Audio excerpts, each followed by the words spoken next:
Good morning, Trump's family. Welcome back to my channel. Have a good day, everyone, and God bless you.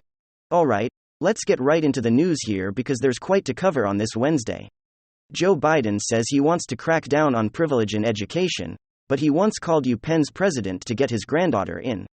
Shortly after the Supreme Court declared affirmative action college admission policies unconstitutional, Joe Biden says his administration would direct the Department of Education to scrutinize how, quote, practices like legacy admissions expand privilege instead of opportunity.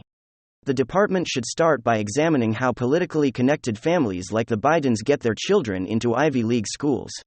In 2018, Hunter Biden tapped his father and a number of Biden family connections to help get his daughter into the University of Pennsylvania. Text messages and emails from Hunter Biden's laptop show how Joe and Hunter Biden worked behind the scenes to get a subpar family member into one of the most selective schools in the country. Maisie Biden's college admissions process could raise a number of uncomfortable questions for Biden. The saga highlights exactly the kind of legacy admissions Biden has slammed. The story also highlights the Biden family's occasionally shady dealings with the University of Pennsylvania, just as congressional Republicans are probing alleged ethical misconduct by both Joe and Hunter Biden. Quote, I applied early decision to Penn today, Maisie Biden texted Hunter Biden on October 31, 2018. Just 2 days later, Maisie asked her father for an update on her application.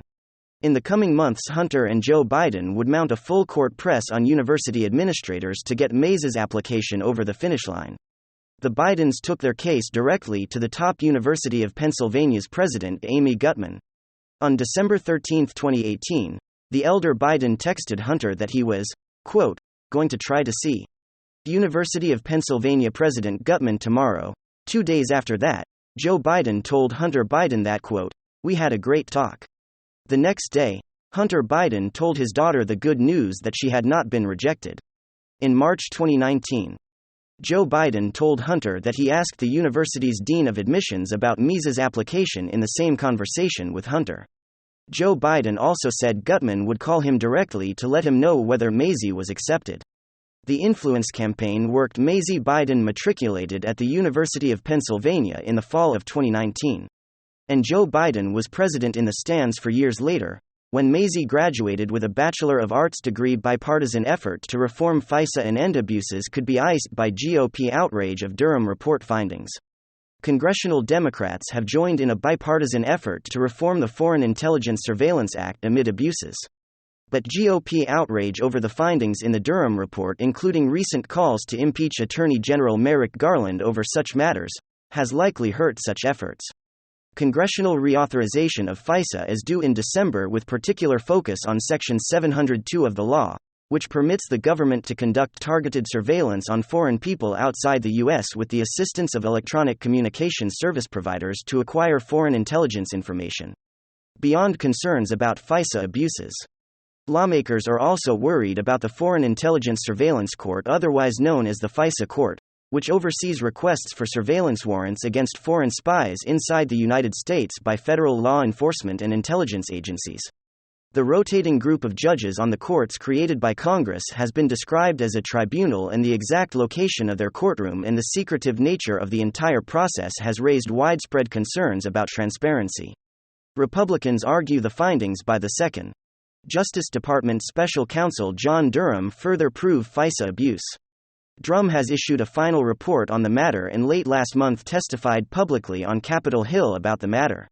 Also in May, a U.S. court found that the FBI improperly searched information in a U.S. database for foreign intelligence 278,000 times over several years, including on Americans suspected of crimes. Amid the criticism, law enforcement and U.S. intelligence community insist Section 702 is vital because the information collected under provision protects the United States and its allies from hostile foreign adversaries, including terrorists. Top Democrats have criticized the Durham report for not resulting in any convictions. How members of Congress will decide on Pfizer's future will likely depend, at least in part, on what FBI Director Christopher Wray has to say about the matter when he testifies before Jordan's committee on July 12. Democrats push bill for Supreme Court term limits after rulings do not go their way. A pair of House Democrats are proposing a bill to put term limits on Supreme Court justices to rebalance the tribunal and stop extreme partisanship after the Biden administration was dealt consecutive losses in the last week of the term. Representatives R.O. Khanna of California and Don Beyer of Virginia on Monday reintroduced the Supreme Court Term Limits and Regular Appointments Act after the Supreme Court in a 6-3 decision struck down Biden's student loan forgiveness plan. The majority ruled that the plan, which would have canceled over $400 billion in debt, was not authorized by federal law. Quote, "The Supreme Court's decision to block student debt relief will put many hardworking Americans at risk of default. And will be a disaster for our economy," kind of said in a statement. Quote, "Our founding fathers intended for lifetime appointments to ensure impartiality. The decision today demonstrates how justices have become partisan and out of step with the American public. I'm proud to reintroduce the Supreme Court's Term Limits and Regular Appointments Act to implement term limits to rebalance the courts and stop extreme partisanship," Representative Beyer said. Quote, "The Supreme Court is a distant, secretive, unelected body that can make drastic changes in their lives without any accountability." He continued, quote, "Recent partisan decisions by the Supreme Court that destroyed historic protections for certain rights, voting rights and more have undermined public trust in the court, even as inappropriate financial relationships between justices and conservative donors raised new questions about its integrity." Biden last week warned that progressive efforts to expand the size of the Supreme Court could politicize it maybe forever in a way that is not healthy. Biden was asked during an interview if he was worried that, quote, "Without court reform, this conservative majority is too young and too conservative that they might do too much harm." Biden replied, quote, "Well, I think they may do too much harm. But I think if we start the process of trying to expand the court, we're going to politicize it maybe forever in a way that is not healthy, and that you can't get back." Migrants' asylum entries increased by 50%. Under Biden's phone app, U.S. Customs and Border Protection announced an expansion to the number of daily asylum appointments available to migrants seeking admission through one of several southwest border ports of entry. The increase will raise the daily total of migrant admissions through the application from 1,200 per day to 14,500 per day. According to CBP announcement on June 30, the number represents a nearly 50% increase from the total daily appointments available from May 12 when CBP officers began processing 1,000 appointments daily. The application is touted by CBP as safe, orderly and humane process for migrants to access ports of entry, providing CBP officers with advanced information for screening and vetting to determine admissibility on a case-by-case basis. The use of the application for this purpose is facing criticism by some members of Congress, who believe the admission of migrants through ports of entry is merely an attempt to hide the crisis at the southwest border from the public. Friday's announcement of the increase of available appointments marked the second time in less than just 2 months the agency has increased migrant admissions using the application.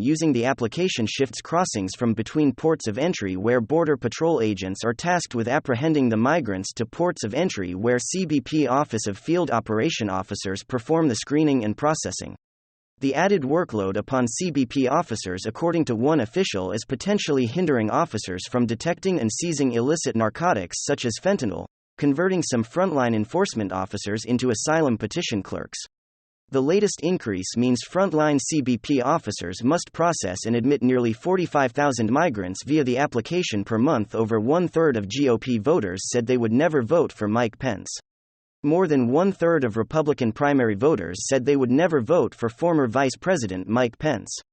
The latest Fox News survey found the survey taken between June 23 and 26 asked Republican primary voters to identify which Republican candidates they would never vote for. Pence takes the lead among candidates listed in this particular survey, as 35% said they would never vote for the former vice president. 1 in 5 at 20% said they would never vote for former CEO South Carolina Governor Nikki Haley, followed by 16%, who said they would never vote for anti-woke businessmen. The VEC Ramaswamy or South Carolina Senator Tim Scott 14% said they would never vote for Florida Governor Ron DeSantis. Meanwhile, 58% of Republican voters said they would definitely vote for Trump compared to 30%, who said the same of Ron DeSantis, and 10% use of the same of Haley. Further, 12% said they would definitely vote for Pence. Scott and 13% said the same of Ramaswamy. However, The results coincide with last week's Morning Consult survey, which found Pence boasting the second highest unfavorable rating in the GOP field, with 39% of Republican primary voters expressing an unfavorable view. Christie, however, took the crown in terms of unfavorability, as 46% reported an unfavorable view states rejecting Biden's plan to shake up the Democratic primary calendar. Biden's dramatic plan to reshape the Democratic primary has landed with a thud so far, and has been rejected in states across the country by both Republican and Democratic state leaders. The plan proposed in December aims to increase levels of diversity in the early primaries, but making South Carolina the first primary state, giving it top billing over New Hampshire and Iowa. Democrats in the Palmetto State have rallied behind the plan.